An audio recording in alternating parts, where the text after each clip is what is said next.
Selamat siang pemirsa Seripuk TV, saya Odi Arya Saputra melaporkan dari Pelabuhan Pembaru Kapal Cepat Palembang. Saat ini kita sedang berada di Pelabuhan Pembaru.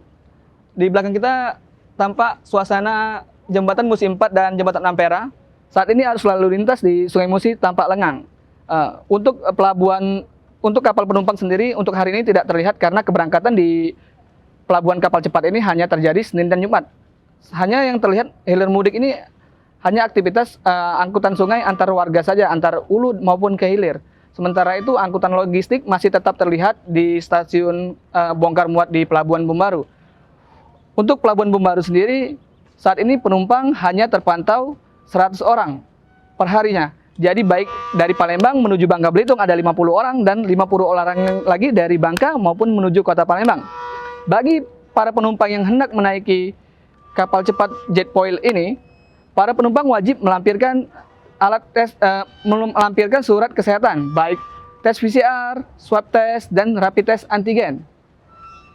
Baiklah pemirsa Seripuk TV, untuk mengetahui lebih lanjut bagaimana situasi terkini dari Pelabuhan Kapal Cepat Pembaru Palembang, kita akan berbincang-bincang dengan Humas Pelindo II Palembang, Marlam Y. Samuel. Saat ini kita sudah bersama dengan Bapak Marlam Y. Samuel, selaku ADGM Pelindo II Palembang. Baiklah Bapak Marlam, bisa ceritakan sedikit nggak Pak, gimana situasi terkini dari Pelabuhan Pembaru Kapal Cepat ini menjelang Lebaran sendiri Pak? Ya, kalau dapat kami sampaikan bahwa situasi saat ini kapal cepat ini sedang beroperasi yang kami mengetahui ya, Jumat dan Senin. Itu PP ya, Jumat dan Senin itu.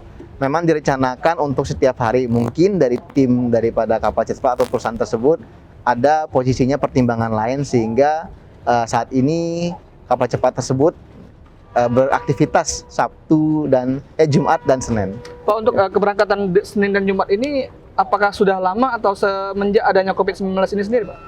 Semenjak ada COVID-19 inilah yang berdampak agak signifikan ya. Oh, artinya cukup signifikan ya Pak? Signifikan memang benar. Karena kan ada pengurangan jumlah penumpang, sudah pasti kan jaga jarak ataupun setengah daripada kapasitas dan posisinya mungkin ada syarat-syarat yang ditentukan oleh daripada Kementerian Kesehatan lah. Untuk penurunan jumlah penumpang sendiri berapa sih Pak dari sebelum COVID dan saat ini sendiri Pak? Sebenarnya kalau penurunan anggaplah kalau diumpamakan, coba nanti boleh dipastikan lah kembali ke timnya kapal cepat atau perusahaannya ya. Hampir setengahnya sih Mas posisinya. Karena kan artinya, Pak, ya? Iya, karena kan posisinya kan terkendala di kapasitas daripada jumlah penumpangnya. Mau nggak mau kan harus ngikutin protokol kesehatan. Pak, untuk keberangkatan Senin dan Jumat itu ataukah satu kapal atau ada berapa kapal sih Pak? Untuk keberangkatan dari Palembang jam berapa? Saat ini satu. Kalau untuk jamnya pagi sih Mas, tahu saya sih Mas. Oh pagi, berarti kedatangan siang ya? Siang, kedatangannya siang. Oh iya. Kedatangan siang. Iya. Nah Mas, ini terkait mengenai larangan mudik lokal maupun nasional Pak. Iya. Itu kan pada 6 dan sampai 17 Mei mendatang, kita tahu sendiri pemerintah pusat dan pemerintah daerah Palembang, Sumsel maksud kami, melarang adanya angkutan mudik Mas. Iya, nah untuk itu gimana sih Mas, pada masa itu apakah untuk pelabuhan penumpang sendiri masih beroperasi nggak Mas? Kalau Pelabuhan Palembang pasti beroperasi Mas ya. Tapi kalau untuk terminal penumpang ataupun untuk khusus pelayanan sosial lah, kita bilang bukan sosial lah, yang berpengaruh pada dampaknya penumpang, itu kami menunggu sih Mas. Kalau memang daripada pemerintah menyatakan untuk penetapannya tidak boleh adanya layanan penumpang, ya kami mengikuti. Sampai saat ini kan belum ada, hanya pembatasan sebenarnya sih yang kami tahu sih. Mudik nggak boleh, misalkan ya saya mau ke Bangka lah, anggaplah saya mau posisinya bukan mudik tetapi kerja, itu sudah pasti boleh. Yang penting ada surat kedinasannya. Sebenarnya kan dalam peraturan surat edaran tersebut kan ada 3 tahap setahu saya ya. Sebelum tanggal 6 itu boleh tanpa ada surat dinas, tetapi antigen, genos, PCR 1 kali 24 jam. Pada saat tanggal 6 sampai dengan tanggal 18 setahu saya sih ya, itu harus ada surat kedinasan ya setahu saya. PCR 2 kali 24 jam. Kalau nanti kalau klarifikasi lagi di surat edarannya. Sisanya setelah tanggal tersebut, nah itu kan posisinya tanpa ada kedinasan tapi PCR-nya 1 kali 24 jam lagi. Jadi kayaknya terbuka ruang lah untuk orang yang akan bekerja dinas lah sebenarnya seperti itu. Bukan untuk mudik sebenarnya. Artinya untuk terminal penumpang sendiri masih dalam wait and see lah, masih menunggu Yes, betul. surat resmi dari pemerintah pusat. Biasanya resmi dari pemerintah itu langsung ke pemilik kapalnya sih. Oh, ke pemilik kapal. Iya. Artinya ketika sudah ada surat resmi itu nggak beroperasi benar ya Mas untuk penumpang? Atau Kalau memang demikian yang disampaikan oleh pemerintah kepada pemilik kapal maupun terminal, ya sudah Pak. Kalau memang demikian untuk larangan nggak boleh beroperasi ya pasti enggak. Tapi kalau sampai saat ini kan masih belum ada larangan, pencegahan aja sih kita. untuk syarat penumpang sendiri Mas, apa saja sih? Terus untuk keterisian kapal sendiri berapa nih maksimal?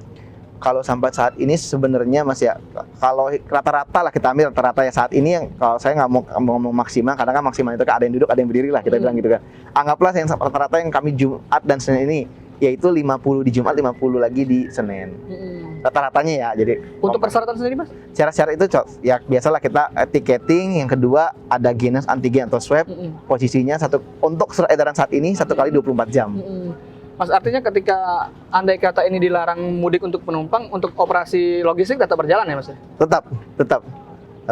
Jadi ibaratnya gini aja Mas, kalau surat edaran tersebut Mas, kalau kita baca, kalau dia banyaknya dinas ke Bangka, dinas itu seperti bukan mudik ya Mas ya, ada pekerjaan di Bangka ya sudah pasti boleh lah. Oh, gitu. Kan itu kan triknya daripada surat edaran sih sebenarnya. Siap, terima kasih. Siap Mas Adi, ya mari. Makasih Mas, mari. Baiklah, pemirsa Seribu TV, itu tadi bincang-bincang kita sedikit dengan ADGM Perindo II, Bapak Marlam Y. Samuel.